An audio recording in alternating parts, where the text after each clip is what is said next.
حضرت جنید بغدادی دجلہ کے کنارے جا نکلے اور آپ کے شاگرد بھی تھے آپ کے ساتھ، تو وہاں بہلول ملے۔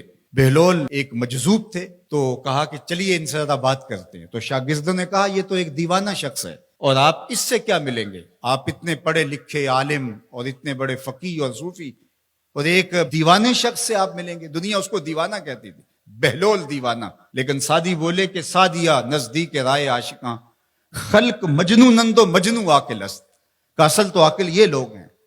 تو خیر حضرت جنید بغدادی گئے اور بہلول کو سلام کیا، کہا کہ آپ کون ہیں؟ تو کہا میں جنید بغدادی ہوں۔ تو کہا کیا کرتے ہو؟ کہا کہ میں پڑھنے پڑھانے کی ذمہ داریوں میں لگا ہوں۔ تو آپ نے فرمایا کہ کھانے کے آداب جانتے ہو؟ تو کہا کہ ہاں، ہاتھ دھوئے جائیں، بسم اللہ شریف پڑھی جائے، چھوٹا لقمہ لیا جائے اور چبا چبا کے کھایا جائے، اور اس کے بعد الحمدللہ کہا جائے۔ تو بہلول کہنے لگا کہ میں تو آپ کو بہت بڑا عالم سمجھتا تھا، آپ تو کھانے کے ادب کو بھی نہیں جانتے۔ اور اپنا کپڑا اٹھایا، جھاڑا اور ایک جانب چل دیے۔ شاگردوں نے کہا ہم نے آپ کو کہا تھا کہ اس شخص کے پیچھے جانے کا کیا فائدہ، یہ تو دیوانہ شخص ہے۔ تو کہا نہیں میں اس کے پیچھے چلتا ہوں۔ پھر آپ اس کے پیچھے بھاگے۔ تو پھر بہلول نے پلٹ کے دیکھا، کہا کہ کون ہو؟ کہا کہ میں جنید ہوں، آپ کو ملنے آیا ہوں۔ تو آپ نے پھر ایک سوال کیا، گفتگو لمبی ہو جائے۔ تیسری مرتبہ بھی جب وہ اپنا دامن چاڑ کے گزرے تو پھر آپ آگے بڑھے۔ انہوں نے پوچھا کون ہو؟ انہوں نے کہا کہ میں ایک عام سا شخص ہوں، تو آپ کے پاس جو ہے وہ سیکھنے آیا ہوں۔ تو کہا کہ میں نے تم سے پوچھا تھا کہ کھانے کے آداب کیا ہیں، تو تم نے یہ بتایا تھا۔ کہا جی میں نے تو یہی پڑھا ہے اور میں نے یہی بتایا ہے۔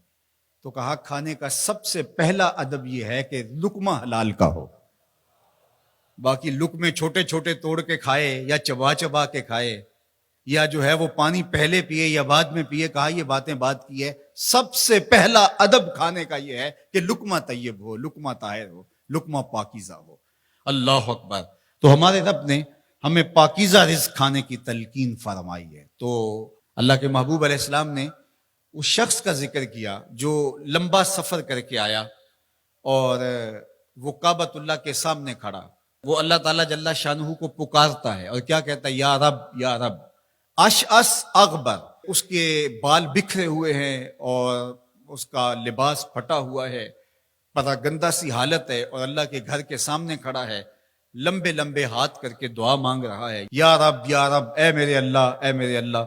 لیکن فرمایا وَمَطْعَمُهُ حَرَامٌ وَمَشْرَبُهُ حَرَامٌ وَمَلْبَسُهُ حَرَامٌ وَغُذِّيَ بِالْحَرَامِ فَأَنَّىٰ يُسْتَجَابُ لِذَٰلِكَ۔ فرمایا کہ اس نے جو کھایا ہے وہ حرام کا ہے، اس نے جو پیا ہے وہ حرام کا ہے، اس نے جو لباس پہنا ہے وہ حرام کا ہے۔ فرمایا اس کو جو غذا دی گئی ہے وہ غذا حرام کے مال سے اسے حاصل ہوئی تھی۔ فرمایا فَأَنَّىٰ يُسْتَجَابُ لِذَٰلِكَ۔ فرمایا مجھے بتاؤ کہ اس کی دعائیں کیسے قبول ہوں گی؟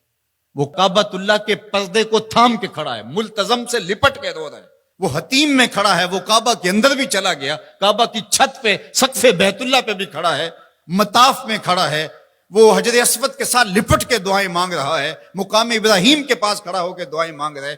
یمد و یدہ ہے، اس کے ہاتھ لمبے لمبے ہیں، یا رب کے کلمات اس کی زبان پہ ہیں، اور اشعث اغبر، غبار آلودہ بکھرے ہوئے اس کے بال ہیں، اور حالت پراگندہ ہے کہ کسی کو گزرتے ہوئے بھی ترس آ جائے، اور اللہ کے گھر میں کھڑا ہے تو وہ کیوں نہیں معاف کرے گا؟ لیکن فرمایا مطعمہ حرام ومشربہ حرام وملبسہ حرام وغذی بالحرام، اس کا کھانا پینا لباس اور غذا حرام کی تھی۔ فَأَنَّىٰ يُسْتَجَابُ لِذَٰلِكَ، اس کی دعائیں کیسے قبول ہوں گی؟ بلکہ علماء نے لکھا کہ جو شخص حرام کمائی کھاتا ہے اس کی اپنی دعائیں تو قبول نہیں ہوتی، نیک لوگوں کی دعاؤں سے بھی اس کا حصہ نکال دیا جاتا ہے۔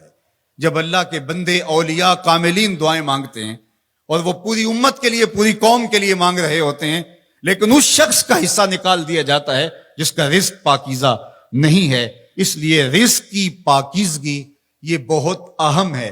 رومی علیہ الرحمہ فرماتے ہیں کہ اگر تمہارا رزق پاک ہوگا، تمہارا رزق ستھرا ہوگا، تمہارے سینے میں معرفت کا نور پیدا ہوگا، اور اگر تمہارے سینے میں غل، غش اور حسد، بغض، کینہ اور نفرتیں پیدا ہو رہی ہیں تو پھر تم غور کرو کہ تمہارے رزق میں کوئی مسئلہ ہے۔ تم کھاتے ہو، اس کے نتیجے کے اندر حسد پیدا ہو رہا ہے، بغض پیدا ہو رہا ہے، نفرت، سستی اور کاہلی اور عبادت سے دوری پیدا ہو رہی ہے۔